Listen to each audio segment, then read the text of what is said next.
شہری چوہا اور دیہاتی چوہا۔ ایک دفعہ ایک چوہا گاؤں کے رہنے والا تھا، یعنی دیہاتی چوہا۔ وہ ایک فارم پر رہتا تھا۔ وہ جہاں چاہتا کھیلتا کودتا مزے اڑاتا اور وہ کھلی سی جگہ پر آرام کرتا تھا۔ ایک دن اس کا گہرا دوست شہر سے آیا۔ خوش آمدید، آؤ میں تمہیں فارم کی سیر کراتا ہوں۔ انہوں نے خوب کھیل کود کی۔ پھر دیہاتی چوہے نے شہری چوہے کو کھانا دیا۔ تو تم یہ کھانا کھاتے ہو؟ کبھی شہر آؤ تو میں تمہیں دکھاؤں شہر میں کتنی سہولتیں ہیں، کتنا آرام ہے۔ شہری چوہے نے شہری زندگی کی ایسی تعریفیں کی کہ دیہاتی چوہا سن کر سوچنے لگا، کاش میں بھی وہاں رہتا۔ آخر شہری چوہا دوبارہ ملنے کا کہہ کر واپس چلا گیا۔ کچھ دنوں بعد دیہاتی چوہا، جو کہ شہری چوہے اور اس کی زندگی کو بہت پسند کرتا تھا، وہ شہری چوہے سے ملنے کے لیے، شہر کی زندگی دیکھنے کے لیے شہر چل پڑا۔ شہر اتنا بڑا تھا، اسے لگا کہ وہ گم ہو گیا ہے۔ وہاں بڑی بڑی سی عمارتیں تھیں، ہر طرف شور اور آلودگی۔ آخر وہ شہری چوہے کے گھر تک پہنچ گیا۔ خوش آمدید، آؤ۔ وہ اسے ایک چھوٹے سے ڈبے نما کمرے میں لے گیا۔ وہ دونوں بڑی مشکل سے اس میں پورے آ رہے تھے۔ جب اس نے دیکھا کہ دیہاتی چوہے کو بھوک لگی ہے تو وہ اسے کھانے کی میز پر لے آیا۔ طرح طرح کے کھانے لگے ہوئے تھے۔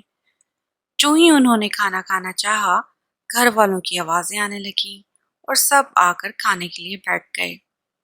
دونوں چوہے جلدی سے ڈر کے مارے وہاں سے بھاگے۔ یہ لوگ کھانا کھا لیں تو ہم پھر کھا لیں گے، فکر نہ کرو، آؤ انتظار کرتے ہیں۔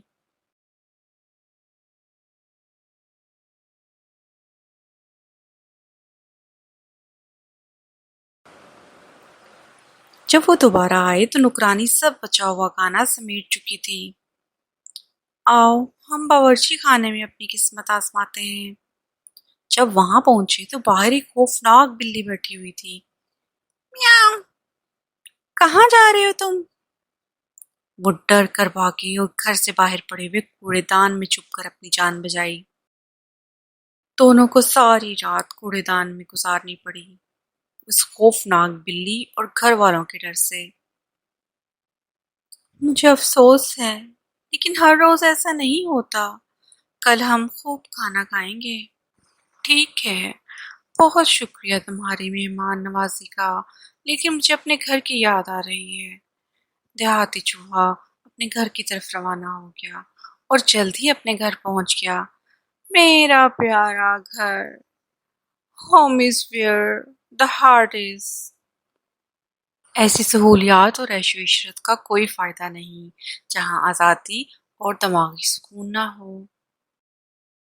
تو بچوں، ایسی مزیدار اور دلچسپ کہانیاں سننے کے لیے اس چینل کو سبسکرائب کریں اور بیل آئیکن کو پریس کریں تاکہ ہر نئی آنے والی کہانی سب سے پہلے آپ کو ملے۔ نیچے دیے گئے کمنٹس باکس میں کمنٹس لازمی کریں اور بتائیں کہ آپ کو سٹوری کیسی لگی۔